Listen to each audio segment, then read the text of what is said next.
Daghan sad sa mga panulti ni Hesus nga nag-ingon nga dili kita maluwas pinaagi sa balaod kung dili pinaagi sa pagtuo. Si San Pablo sad ug ang mga apostoles nagsigi sagsangyaw ana nga dili ang balaod maoy makapaluwas nato kung dili ang pagtuo diha ni Hesus. Pero karon sa atong ebanghelyo, giklaro ni Hesus nga ang balaod makaluwas di ay. Ug unsa may aspetos balaod nga makaluwas, basta dili lang nato siya itudlo kung dili tumanon gid siya sigon sa iyang Diosnon nga espiritu. Pasabot, the spirit of the law according to God's standard. Mo nang niingon si Kristo, wa man ko muanhi aron isalikway ang balaod ni Moises, nianhi ko aron tumanon kini. Nya ni warning pagid siya, ang dili magtuman ani bisan sa kinagamyang bahin or kudlit, dili kasud sa langit. Sige, lingay mong tupad na magsigi ba kag tuman sa balaod o magsigig supak? Sig tuman o sigig supak? Bisag unsang balaura, duna gid na siya'y Diosnon nga espiritu. Gawas lang sa balaod sa sala. Nam say balaod ang yawa. Pero balaod lang nga para sa public welfare kana na ginay Diosnon nga aspeto sa manang traffic rule, balaod sa trapiko. Na siya'y Diosnon nga dimension tungod kay magamping man na sa kinabuhi anang ayaw pag-drive nga wa kay lisensya. Mahasard man ka sa di pala kakamao o di makuya, mapeligro ang kinabuhi sa ubang mga tao. Mabangga ka, ang nakabangga nimo, mga matay sadto, di ba? Nya ayaw sad pagdagan, dag sakyanan nga way rehistro. Ana, kay aron dili ang imong sakyanan nga kagang-kagang kayo, dili gubaon, kay hazard gyapon adesdan. Nya ayaw pagtabok sa iskina or sa cross sa karsada nga red signal ka, wata usa nga mo green ang imong suga, no? Tuman ba mo ana? Suway ayaw tuman, magkabangga ay miligro ang kinabuhi. Bisag unsang balaora basta public order. Samot na gyud og ang balaod gitawag natog konstitusyon. Praning atong Philippine Constitution na mao'y nag-define sa atong pagka-independent country, pagka-sovereign country. Kinahanglan tumanon gid na. Dili i-bend the law. Kaya kanang bending the law, dunay porsyon sa balaod nga tingali gamay para nimo nga di nimo tumanon. O nang imo lang bawgon. Ug mao na rin hitabo sa atong mga politicians nga naa sa Senado o sa Kongreso o sa atong executive department. Kusog kay sila, naipipila nila nga kusog kay mo bend the law o mahimo na silang iwit sa gingharian sa langit. Kinsa na diha ang faithful to the Constitution, mauna sila'y malangit. Bekin sa maroy faithful sa Constitution, ang Cayetanos Group o Gatchalians Group. Nagmonitor ba mo ana nila? Okay. Muna, mailhan na nato daan kinsa ang angayng sundon. Ang nagsunod og kanunay yung nagbandilyo sa atong balaod nga makaayo sa nasod sama ng Philippine Constitution, superior mo na, gitawag nag-supreme rule man na nato din sa atong pagsunod sa balaod nga kung magka-conflict diring ubang mga balaod, mubalik ta sa Philippine Constitution. Na unsa man ana nga ang gideclare nilang Soto o Gatchalian o mga kauban nitabok pa gyud si Escudero dito, lawyer man ta na. Ang gideclare kadto mang gisunod nila ang 1935 Constitution nga moy na ako noy jurisprudence sa Supreme Court. Mao man to ilang gigunitan karon ang 1935 Constitution. Mao to ilang gigunitan nga number of quorum. Nya diri dapita sa ilang Peter Allan Cayetano, ang gigunitan sa nila nga quorum or gibasihan sa ilang quorum mao man ang 1987 the existing constitution ug ang Senate rule. So mas lig-on diri sa ilang Peter Cayetano.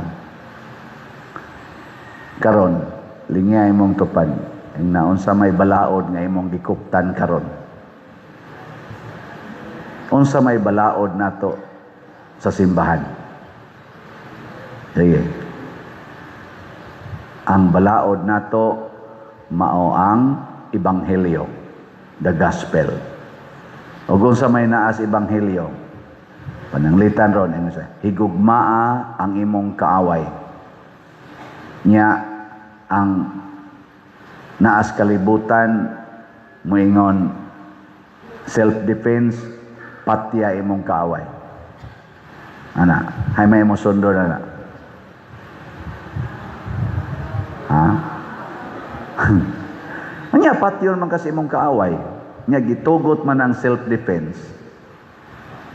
Kinsa man imong sundon. Na.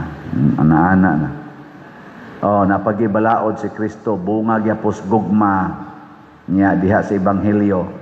Ibaligya ang tanan mong katigayunan ug ang halin ihatag ngadtos mga kabos. Samtang ang kalibutan nag-ingon ayaw pagtigom, budgetag maayo, kinahanglan financially stable ka, protektahin ang imong private domain. Kisa mo rin imong sundo na naroon. Uy, tubag. O gusto kang malangit, sunda ang ebanghelyo. Kay pinaagi sa imong pagsunod sa ebanghelyo, maprotektahan ang imong private domain. Kay supreme law man tong ebanghelyo. Natagaan ta mog sample ha. Kung ang tanang tao mosunod anang giingon, ibaligya ang tanan ug ang halin ihatag sa mga kabos. Kung ang tanang tao apil na sila Bill Gates, kana sila si Elon Musk, kanang mga dato ba? Og ilan ang sundon unsa may mahitabo sa tibuok kalibutan. Wa nay mangangkon.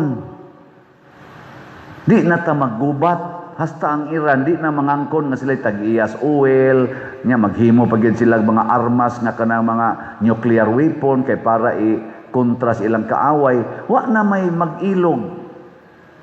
Nganong mag-ilog pa man nga maghinatagay man gani ibaligya man gini na kung ako mangilog na noong ko. So sa ato pa di ay maunay balaod sa Ginoo nga makasulbad hasta anang mga kawatan kanang kawat kaning atong graft and corruption o tan-awa karon di ba sa atong pagsigig ingon nga private domain naa may gusto og 40 kasakyanan mga SUV pa gyud mga sports car pa gyud nya nasay gusto nga manag-iya gisag eroplano mga yacht inana unsa pa nang uban mga mansions dinhi og sa abroad reporting kinawatay kakuha mo nya karon ug inyong ipalit ang tanan nyong kwarta og raffle ticket unsa may mahitabo maprotektahan inyong kwarta maprotektahan dili unsa ang pagprotektar nga ihurot man yung palit na sugod na mo og yaw-yaw diha maprotektahan ngano man kay inig sunod nimo sa Ginoo literal nga pagsunod ang Ginoo kay mao may tag-iya sa tanan o gamhanan sa tanan iyang ipakita nimo, pinaagi nimo og sa tanang katawhan ang iyang makaluwas nga gahom. Matod pa diri sa atong tubag sa Salmo, sa to? Bantay ako nga walay kabilinggan o Dios, kay ikaw ang akong gilauman. Way kabilinggan, kana bang wa ra jud kay gihimo. Ang Ginoo rin mo provide. Relax ra gyud ka. Karon perti nimong provide og color sa imong buhok, purmas imong kilay, mga naong nimo, perti nimong provide sa imong balay, mga colors balay, ang renovations balay, mga inana. Nga usahay, mas stress na ka. Di ba? Pero mag-agad lang ka sa Ginoo, nyagatuman lang ka sugos Ginoo, ang Ginoo na imuhatag. Muna diri sa atong unang pagbasa, si Propeta Elias, siya na lang usa, ang kontra niya, ang hari o ang mga propetas hari nga 400 kapin. Ningon si Propeta Elias, atong simbahon ang tinuod nga Dios. Kung si Baal, nga inyong Dios, mao'y tinuod, siya atong simbahon. Pero kung ang akong Ginoo, mao'y tinuod nga Ginoo, siya sa atong simbahon. Niuyon ang mga tao. Kanya, didto, ilang testingan kinsay tinuod nga Ginoo, ug unsa may testing nga ilang gibuhat. Ang grupo sa Baal, itong mga propeta, mag-ihaw sila baka. Si Elias po mag-ihaw sa baka, ilang lapa-lapaon, kanya ilang ihalad. Pero di nila duslitan. Magampo sila sa ilang Ginoo, haron ang Ginoo mo'y mo sunog sa gihalad. Gipauna ni Elias og pa-offer ang mga Baal group, kadtong mga 400 kapin ka mga propeta tingali to. Sige silag ampo nga sunogo na ni Baal ang ilang lapa nga baka, gikas buntag hangtod na lang ni hapon, wa gyud mo pakita si Baal. Ila na lang gisamad-samaran ilang lawas, wa gyud mo pakita gahom. Bugal-bugal pa si Elias ato, masig natuog pa to, masig na igilakaw. Ano ba, no? Wa mo pakita. Moto nga si Elias ang sad mo ay offer. Pero ang iyang giingos Ginoo, Lord, wa ko magpagarbo ha. Wa ti ka hangyua nga imo ning buhaton, pagpagarbo lang. Lisod na kaayo ang kahimtang, kay ako na lang usa. Muna ipakita nga tinuod kang Ginoo nga akong gisimba. Ikaw na lay sunog aning ni angkon. Iya pag itong gipa butangag tubig nga ang iyang mga halad na nas ilawom sa tubig, gisunog sa Ginoo hangtod pang mga bato nga iyang gitungtungan, gisunog pag yun. Ug mao to ang mga tao ning simbag balik sa tinuod nga Dios. Pasabot mga igsoon, ayaw kabalaka kung magtuman ta sugos Ginoo. Tingali moagi ta nga magkalisod, moagi ta nga way kaon, magkalisod-lisod. Pero kung kanang imong kalisdanan mao nay resulta sa imong pagtuman sa sugos Ginoo, padayon mudaog ka kas katapusan. Kinsa karoy nagtuman sa atong Philippine Constitution, mga Marcos group o Duterte's group?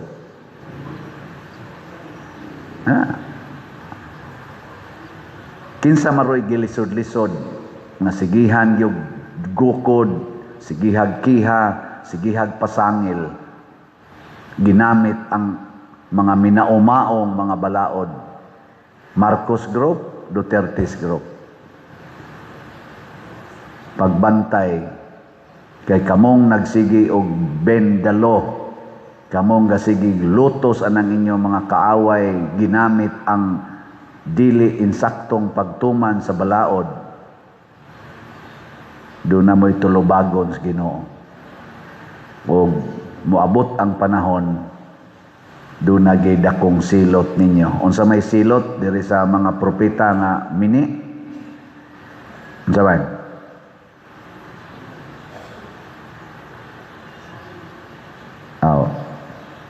Inig abot na lang tingin na sa sunod, pero ato na lang ning kuanon, ato na lang ning i-fast forward. Niingon si Propeta Elias, dadas akong atubangan ang tanang propeta, o patya sila diri sa akong atubangan, patay tanan. Patay gyud. Una mamatay ra gyud ta. Pero manindot ang mamatay ta sama ni Sister Florence nga nagtuman sa sugo sa Ginoo kaysa mamatay ta nga nagsupak-supak. Kay adto kita padong sa kasakit o kamatayong way katapusan. Muna ako pa ninyo, palit na mo sa raffle ticket. Ayaw na ninyo kana ganing unya-unya ha. Sige, unsaon man nato pagpalit, usbon ako para sa nis mga online na mga kuha na to. Kamo dinhi, kamao naman mo palit, na sa daghang nanuroy. Pero ang atong online parishioners, anha lang mo sa atong kuha no, GCash accounts, bank accounts, o kaha kwarta padala. Nya i-message lang yun may aron matagaan sa mo sa kopyas ticket. Niyang mamaligya asad mo na may uban no. Bisag online ha, tanawa unsa ka kugihan ning ato mga parishioners labi na online. Mangayo sila mga tickets dili paswatan og ngan. Nya ilang ipakita dito through texting sa nila sa ilang mga kaila. Nya og nanagani mo saad, ila dayong assignan og mga ngan ang kada ticket. Ana lang ba? Online lang. Ana. Nindot no. Huwag yapon mo nindot eh. Huwag mo ka imagine. Ana sila. Unya mahalinan. Makahurot pa ganit tag sa kastabs. Napay usay, 2 kastabs. So muna, tinabangay ta. Kay magamit naman gyud ang atong social media. Nya, ayaw sa inyong kalimti, kay makatabang sad kaayo ang inyong pagsunod sa atong platforms sa social media. Kaning YouTube channel nako, Padresiano Ubod, sundagin ni 294,000 ka subscribers na ni karon. Unya padayon na lang, view, like, share, subscribe, mga 15 to 30 minutes lang kada adlaw. Dako na kay tag matabang para pagsabwag sa maayong balita aron matudluan ang katawhan unsaon pagsunod sa balaod sa Ginoo. Nya at the same time mo income sa dangato aning kaning parokya kay do na may i-share ang YouTube nato nga income kun magsige tag view, like og share. Makatabang sana sa atong mga galastuhan dinhi labi na sa atong charitable expenditures. Kining tanan mga igsoon, mga balaod ni sa kalibutan nga dunay nindot nga mahitabo. Ug isipo na nato nga kun ato nang sundon mahimo tang nagtuman sa balaod sa Ginoo. Kay ang balaod sa Ginoo para magyud sa kaayuhan sa tanan, dili sa pipila lamang, para gyud sa tanan. So katong mutuman sa Ginoo, manindog ta